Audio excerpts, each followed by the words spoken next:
Good morning. Welcome to Monday Morning Coffee and Chat with Hallee Bridgeman. I'm coming to you from my home office in Fort Knox, Kentucky, and I'm so happy that you could be with me this morning.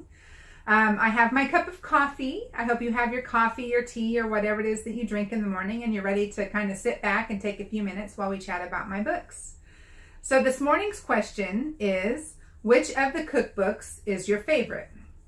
And I'm going to assume that the reader who asked this question is talking about my cookbooks that I have written and not my favorite cookbooks to use. And if I'm wrong, email me and, we'll talk about my favorite cookbooks to use. But for today, we're going to stick with my cookbooks. And so to give you a little bit of background, for years I blogged as Hallee the Homemaker. And one of the big things about that site, and it's still up so you can still find recipes, is I'm a whole food cook, which means that I start with a tomato and cook it and peel it and, seed it and everything if I'm going to make spaghetti sauce. Or, I grind kamut wheat berries into a flour that I use to make pasta, So our family also follows a biblical diet, which means that we don't eat any unclean meat. Like pork or shellfish or, fish that doesn't have fins and scales. There's restrictions on birds. We don't eat reptiles. There's only certain kinds of insects that are biblically allowed to eat. So that's basically who we are. We're whole food, real food, clean eaters. And so for years as Hallee the Homemaker, I have hundreds of recipes on the website that have those kind of ingredients. And I've also blogged, and I'll put this up for you guys to look at. I'll just copy it from the Hallee the Homemaker and put it on this website, my Hallee Bridgeman website. I feel like when I cook with whole food, that all of my senses experience it. And, like if you were going to take vegetables and make a vegetable soup, and you would slice and dice and peel, and the whole time you can smell them and you can feel them and they look good. They're beautiful with all the different colors and textures. And then you can taste it. All of these things come together in this beautiful experience that you don't get if you open a can of Campbell's vegetable soup or whatever. And so I feel like God has given us a gift in the food that he has provided for us. And that if you look in the Bible under all the different kind of blessings from God, food is constantly referred to and so often used to talk about, the grandness of something or the elaborateness of something. Food is used. And even when God received burnt offerings from his people up until the time of Christ's perfect sacrifice on the cross, what God talks about is how the smell of the sacrifice burning was a pleasing aroma to him and all that kind of thing. And so I just feel like we miss a lot in this society with the way that we do our food and the way that food comes so often pre-prepared, pre-packaged, pre-chopped, pre-whatever. I feel like we miss so much of the blessings that God intended food to be for us. And so I try to provide everything from the base to my family as much as possible. And so with that kind of food philosophy, I'm in the kitchen for several hours a day. Usually most days it's about 3 hours. And it's not all in one time. I mean, it's just talking about prep and cleanup and cooking and all of everything in whole from, early morning until nighttime when I go to bed. It's about 3 hours on an average day. Some days it's longer. Occasionally I have something that's more easy to prepare, and so it doesn't take as long or as much prep.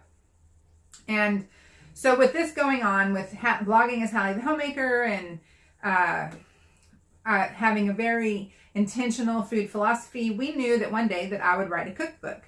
And we just never really pursued that very much, and kind of got busy with the fiction side of things and just kind of set aside the idea of a cookbook. And then one Christmas we were crossing over the Maryland mountains, and we it was a really bad icy snowstorm, and the heat went out in the passenger side of our van. And so one of us was driving with hot air blowing on us to battle the cold air going back to the kids. And the other person was sitting in the passenger seat freezing as ice cold air is blowing on their feet. And so every, 50 or 60 miles, we pulled over, just couldn't take it any longer, and would switch places and kind of defrost while the other one had to battle the cold. And during this time, we stopped at a little Amish country store, and on a book rack there, we saw a book for 50 Shades of Grace. Now, this is back in 2013 when 50 Shades of Grey was like this giant sensation. And it was it was a fan fiction from Twilight, and it basically made this kind of a perversion inside sex into something that was normal and celebrated. And it became this huge just this fascinatingly huge sensation. Like, people loved it, and women that I knew that I worshipped with were consuming these books with a passion that didn't make sense to me.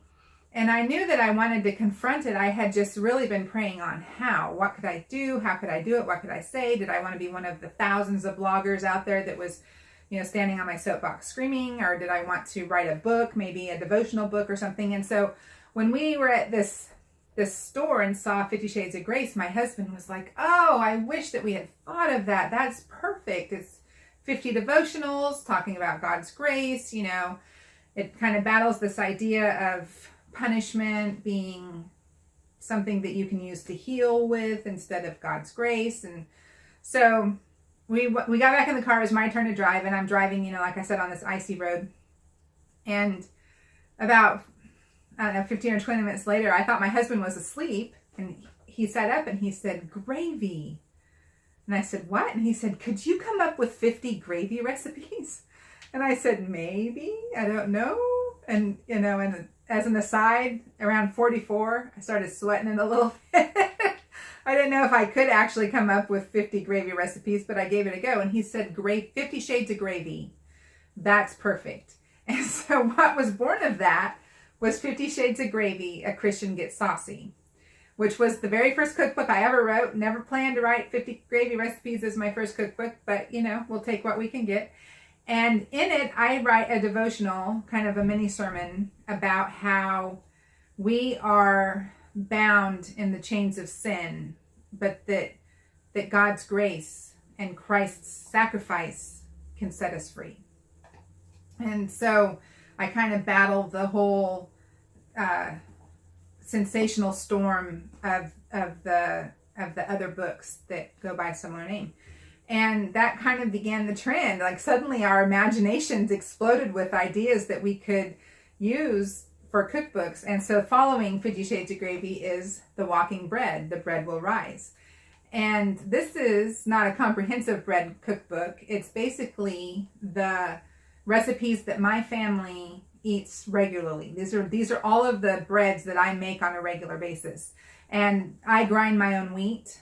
I have several different kinds of wheat that I use. I use, like I said before, kamut wheat for pasta, a hard red wheat and a hard white wheat I combine and use for my yeast breads. A soft white wheat I use for quick breads like biscuits or cornbread or even pastries. I use the soft white wheat for. So I have tons of different kinds of wheat. And so this book is just the recipes that I make all the time.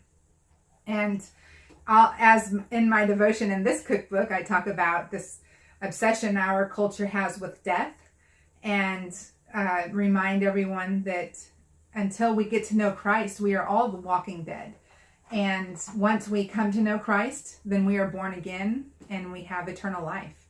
And that's one of my favorite cookbooks. Following that, I have Iron Skillet Man, The Stark Truth About Pepper and Pots. And if you know anything about Iron Man, you know that his name is Tony Stark and that his wife is Pepper. And so we were able to play on those words some. And I'll show you the back of this cookbook.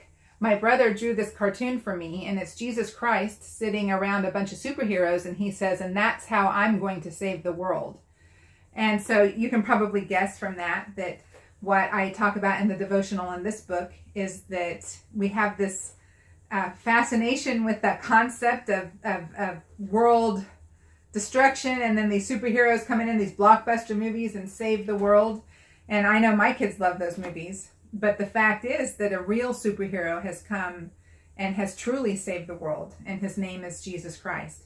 And so those are the 3 cookbooks. I also have Hallee Crock-Potter coming, hopefully sometime this fall. And it's at the editor now. It's completely written. But there's so much work that goes into putting a cookbook out. It's so much more labor intensive than one of my fictional novels. And so my prayer is that it gets ready before Christmas. But if it doesn't, then it'll be soon after. And obviously with Hallee Crock-Potter and the Chamber of Sacred Ingredients, you can guess what devotional I'll be talking about in that one. And so that's all 3 cookbooks. So which one is my favorite? I can tell you that my husband Greg outdid himself with this cookbook.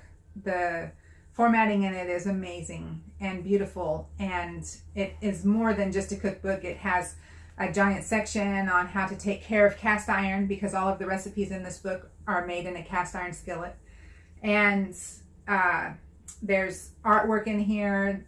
It's just, this is so well done, and it's probably the most comprehensive cookbook I've ever written. It has everything from appetizers to desserts and everything in between.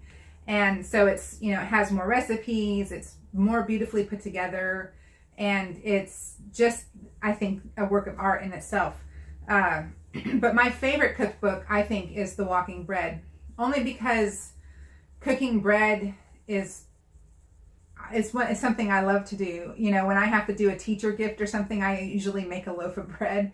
At the holidays, I do breads in baskets and give them to the teachers and stuff. And so bread is just, I just love it. I love my publishing house for my cookbooks is the House of Bread.